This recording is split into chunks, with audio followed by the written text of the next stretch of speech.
Bună ziua! Și la mulți ani! V-am regăsit și la mulți ani sărbătoritei noastre. Noi deja ne-am obișnuit să venim la dumneavoastră. Și noi sperăm că sunteți fericită când ne revedem. Fericită, sigur că da, da. E o surpriză chiar că nici nu m-am așteptat. Ba, chiar am reușit să vă surprindem. Asta e bine. De boare. Acum nici nu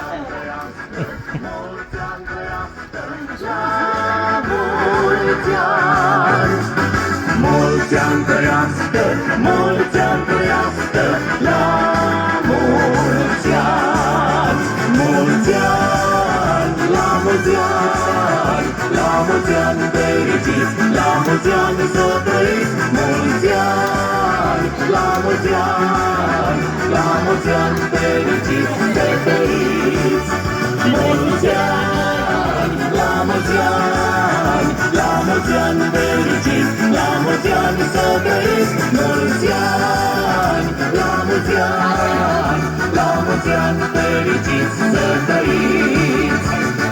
Mulți ani trăiască, mulți ani trăiască, la mulți ani. Mulți ani trăiască, mulți ani trăiască, la mulți ani.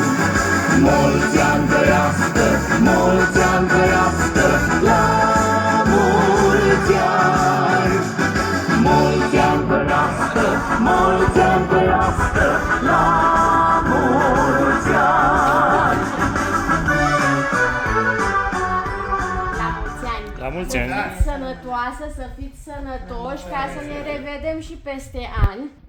Și astăzi să petreceți alături de oamenii minunați și dragi dumneavoastră. Vă mulțumesc. Iar toate dorințele să vi se îndeplinească. Așa că puneți-vă o dorință în gând și stingeți lumânărelele. La mulți ani!